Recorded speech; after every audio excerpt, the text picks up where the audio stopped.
Hello and welcome to some more Star Citizen. We've had a load of feature information thrown at us looking at various bits that are expected in Alpha 3.18 and beyond, or at the very least are getting worked on now in Q2. Let's start with AI ship landings. They're being worked on. Safe spline generation is used to have ships appropriately approach a landing area smoothly, and then this also uses sign distance fields to make sure it doesn't hit any objects. Basically, how far away am I from this object? In the not too distant future, this will be used to add NPC reinforcements to a variety of locations. They'll call ships in, those ships might be able to defend and attack or whatever, they'll drop off troops, and this is going to allow a variety of locations to be a lot more interesting. It will allow for a load of new mission types. We're going to start to see NPC ships coming and going from points of interest and landing zones too. We know this will be tied in eventually to the dynamic universe sim, so you'll be able to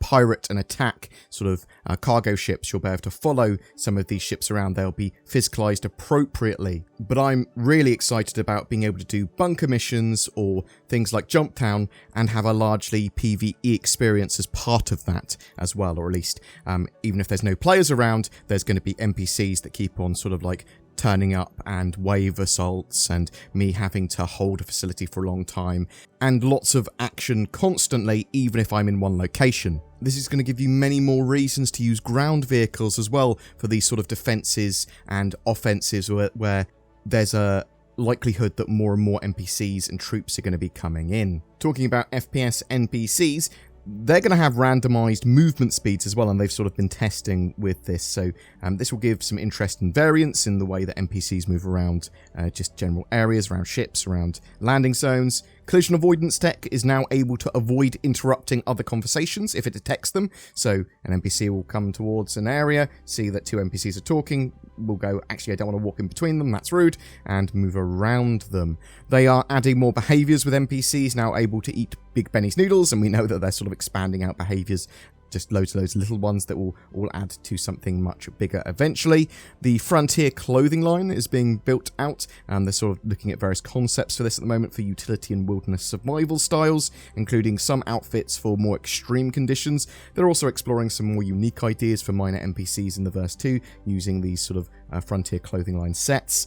New cave archetypes and entrances are being worked on, so obviously we've got rocky ones at the moment, but we do know that they've got a few sort of biome sets planned for like ice caves and acid caves and things like that, and they showed off an early grey box of a sand cave, or at least a cave that was more sandy than the ones we currently have. For rivers and water, they're building out a library of underwater flora. We do also know that they're working on sort of water shaders and sort of improvements to the water system too. Now, something that a lot of people are going to be pretty excited about, the Drake Corsair is currently being taken to gold standard, so when it releases, it's going to be pretty sweet, and it's going to be the most up-to-date it can be with the current tech that they have. The mess hall has been tweaked for better player traversal as well, and sort of this is a bit of a difference from the original concept and when we last saw it. The entrance lift comes up from a sealed closet off to the side of the mess hall, so rather than sort of like in the middle of any sort of thoroughfare. This is going to help prevent traffic jams when running around on the ship. The cockpit dashboards were also shown off. There are a lot of buttons and switches here. I look at it and go, I want to get a load of HOTAS and thralls out and just have them all over my desk. The Corsair is Drake's answer to the Carrack, although it is sort of a no-frills, cheaper version of that. I mean, it's not even nearly as big as the Carrack. The Carrack is huge compared to it. But it's going to be an interesting and very good exploration ship, but also a very, very good multi-role ship, and I think it's going to suit a lot of small groups, sort of like groups of 3 or 4, that want to sort of run a ship together, but not sure really what ship they want to run, and they go, well, actually, do we want a Mercury Star Runner? Do we want a Corsair? Anyway, work currently planned for the Drake Corsair looks to wrap up mid to late August, so Q3 2022. Now, could that be an indicator that we will see that ship at the end of Q3 or in Q4? That is a possibility. There does seem to be a lot of focus on the Corsair at the moment. There are changes coming to ground vehicle physics as well. We know that Cloud Imperium have been working on this for a while, and they're currently sort of testing this out, and they're sort of iterating on it. The new system is called Physical Movement. which you'll be able to see on the right of the screen, where on the left is this sort of more arcadey current movement system. And it's exactly that. It's a more physical movement-driven system. We should see less magic gliding and a more realistic system with a bit more weight to it. The sort of wheels on the vehicle, they want to be on the ground. The sort of gravity has an effect on them. Speed, momentum, grip, they're all important too. You can no longer Spider-Man up walls. Falling and rolling will be a thing too. I suspect we will need gravity tools to right beached vehicles in the future. We did also get a little treat with the Drake Vulture and them showing off its salvage and hull stripping beams. Now, obviously, there's no VFX or polish going on here, so they're not pretty at all by any means. They're sort of just functional. They will be able to strip the outer hull of a ship and turn that into valuable salvage. We know that this can then be used in the FPS salvage tool to actually repair a ship's hull too.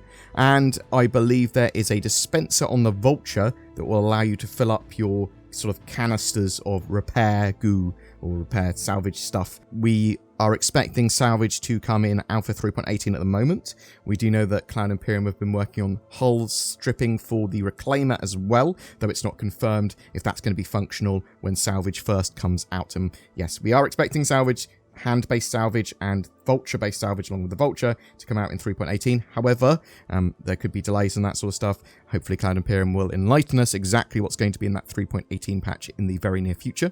I was a little bit upset that Cloud Imperium didn't show off any of the sort of cargo refactor, because I do think that's incredibly important, probably more important than getting salvage in-game. Hopefully that's because they've got a big cargo feature episode coming up in Inside Star Citizen later. Anyway, what do you think? Are you excited by the Drake Corsair? You're like, yeah, I want it in Q3, Q4, it's going to be cool, it's my favourite ship. Are you looking forward to Fleet Week starting next Friday, Friday the 20th? Do you think we're going to see NPCs being able to turn up at landing zones and missions and actually get reinforcements by landing with their ships? NPCs get out, or they have to get it back on ships, that sort of stuff by the end of this year? Or do you think that's too soon to have that sort of stuff? Do you think it's too early from what we've seen? Do you like the updates they're showing off for the vehicle physics? Whatever your thoughts, I'd love to hear from you in the comments below.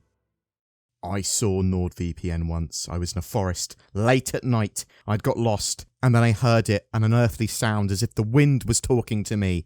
NordVPN.com/BoredGamer. Then I saw him run at me. He was so free, almost as if he could be anywhere in the world. America, France, Australia. He was so secure, protected in layers of encryption that I could not even fathom. So majestic. Well, I heard that NordVPN was as big as a bear and could kick your head off. I've also heard that, which is why, just in case, I go to nordvpn.com/BoredGamer to appease the beast. You can find links to that down below. If you're looking for a new god, why not try NordVPN? Every month we have a ship giveaway. This time for May, to celebrate Star Citizen Alpha 3.17's release, we're giving away 3 prizes to 3 separate winners. An Origin 100i luxury starter ship, a consolidated Outland Nomad versatile freighter, and an Aegis Avenger Titan multi-role ship. They all come with lifetime insurance and access to play Star Citizen. To be in for a chance of winning one of those 3 prizes, just comment on any of my videos made during May. More details in the description below. Thank you so much to everyone that watches, shares, comments, and likes my videos. It really does help the channel grow. Be sure to subscribe for more content. If you would like to go to the extra mile in supporting the channel, there is Patreon links below. There's a join button under my videos as well on YouTube that makes you a highly elite channel member with some extra perks and exclusive content. There's also the thanks button, which straight up gives us money, and you can leave a highlighted comment. Thank you so much for watching, and I hope you have a great May 2022.